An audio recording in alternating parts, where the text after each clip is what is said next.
Hello, this is Mauro Cruz from Make, Make America Rage Again. I'm going to be covering Chapter 1.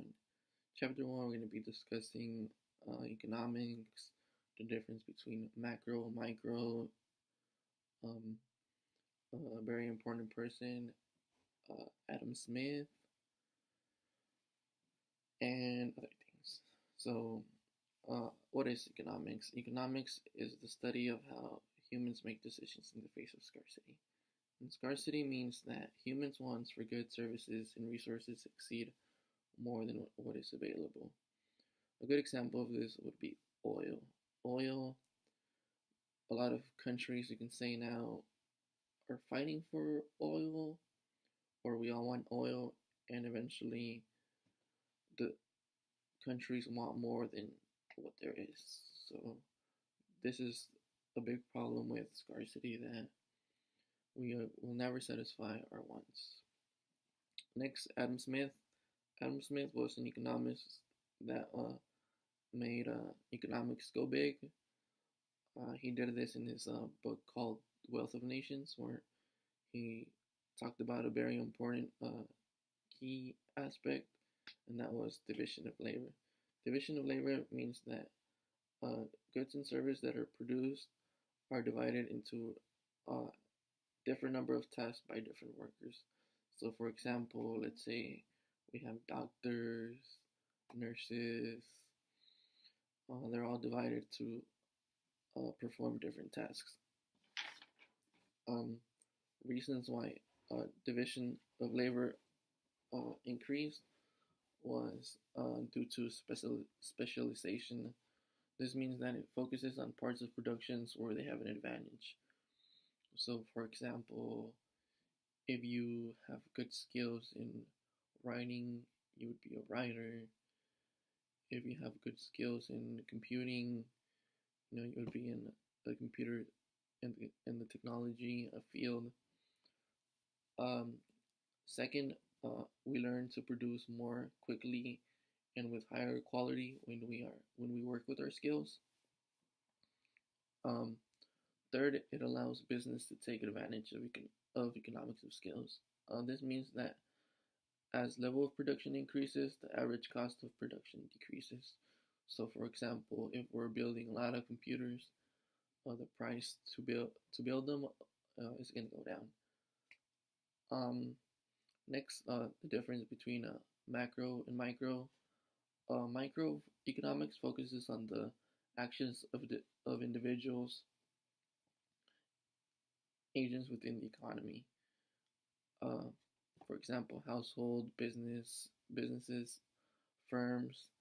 Macroeconomics focuses on economic on, on economics as a whole. So we're looking at GDP, unemployment rate, and stuff like that. Very important things about macroeconomics is monetary policy, which means that process by which the monetary authority of a country controls the supply of money. In this case, it's the Federal Reserve. Also, we have fiscal policy, which is the use of government spending and tasks to influence the economy.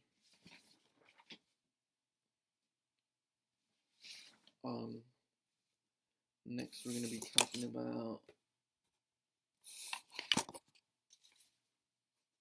economists use models. Models are theories that are represented by a model. A good example of this would be the circular flow diagram. The circular flow diagram looks like this. So this means that in the labor market, households provide labor and receive payment from firms, wages, salaries, and benefits. And firms produce goods and services they sell to households in return for revenues. So this explains how the product and labor market work in economics. So basically, this goes back and forth.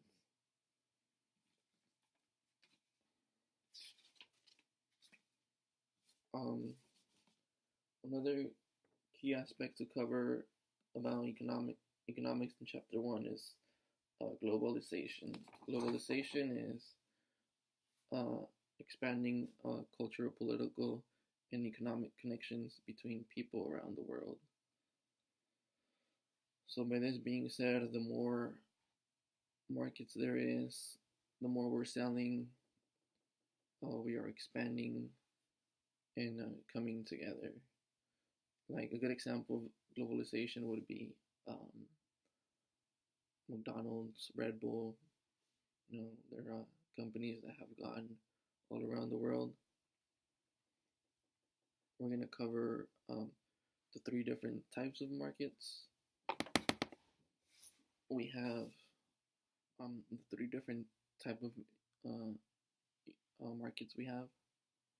Our command economy, market economy, and traditional economy. So, command economy is an economy in which production, investment, prices, and incomes are determined centrally by the government. In a traditional economy, um, basically it's an original economic system in which traditions, customs, and beliefs shape the goods and services the economy produces, as well as the rules in which they are distributed. In a market economy,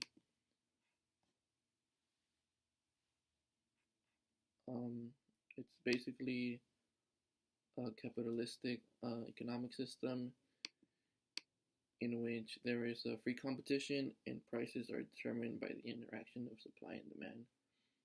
We also have underground economies where this is done legally with not the government knowing what is going on. In our country, we do a lot of trade. This is known as exports or imports. Imports are stuff that we buy from other countries to sell them here. Exports are things that other countries buy from the U.S. to sell them in their country. And the total production of an economy is measured by GDP, which is the gross domestic product, which measures a share of a country's total economic production, what is sold in other countries.